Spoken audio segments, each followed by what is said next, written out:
Have you ever wondered what games you should keep or you should lose?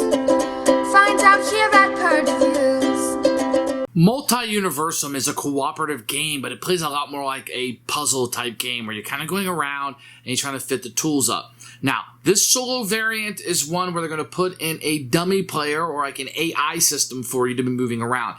Let me show you what it's a little bit of like. I'm going to show you the difference between that and the multi one. So if you want to see what the actual gameplay is like, watch this. Otherwise, take a look at this. I'll kind of show you some of the differences just so you can get a feel of how it will play out. So to play the solo game, you're going to set the game up as normal. So I would have myself, I am red, and you would choose a color that would be the player you're playing against, and be white in this case. You can choose that randomly, or you can choose. Now, your turn will play just like the normal game. I'm only going to be showing you the differences of what you have here. So on the turn of the bot, you would draw 2 cards, and you would put these underneath their cards. So whatever 2 cards you draw automatically become a tool for them that they can utilize. Now, if they're ever on a location and they have the tools, maybe they might have a real long tools here, they can go ahead and claim that card. If not, they'll move to the next location. Then I would take my turn as the red player per normal, playing my 3 actions. Then we come back to this player. He would draw 2 more cards, which would become tools. And then you would look to see, no, I can't accomplish this. This requires a green, yellow, and a red. Got the green and yellow, not the red. So the white would continue to move. The red player would then take their actions. When it comes back to him, he would draw 2 more. He needs a purple, which he has, and he needs another red, which he doesn't have. So the red player would take his turn, and then he would move again, drawing 2 more cards. He needs a blue and a yellow. I definitely got the blue and the yellow. I would cash this in to discard pile, and he would score those points. Then the game will end the same. 3 portals are ended. Count the score for the white one that you're playing against versus the red. And there's a little bit more scoring that goes into it.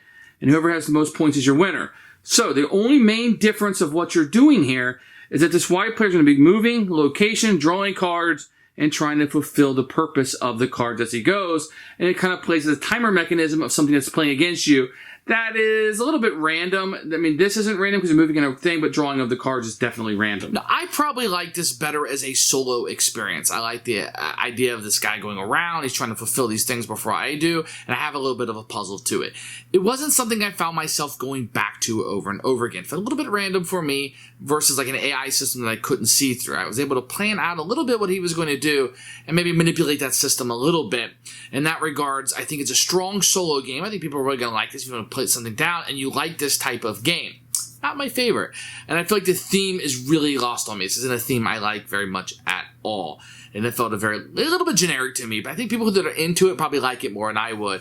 Where I might like a co-op game like a Fire Rescue a little bit more, because I really like that firefighter theme, or something like Pandemic where you're fighting disease. I kind of like that better than what we get here.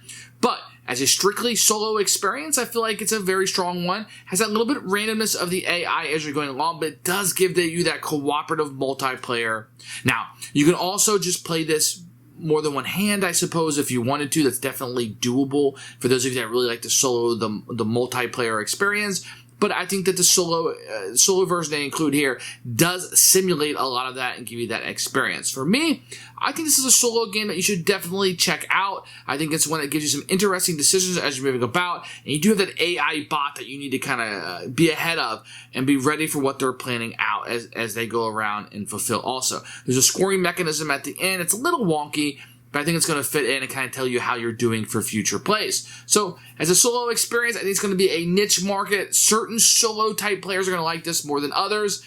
And whether you fit into that or not, watch the gameplay of what you like in the multiplayer, the changes that are made in the solo, and see. As for me, it's going to be a Purge. It just, with that theme, wasn't something I was finding myself pulling on. I can only have so many games. So one that had a very strong following that I really liked, that was a solid game, comes in a very small box, but wasn't going to last around here.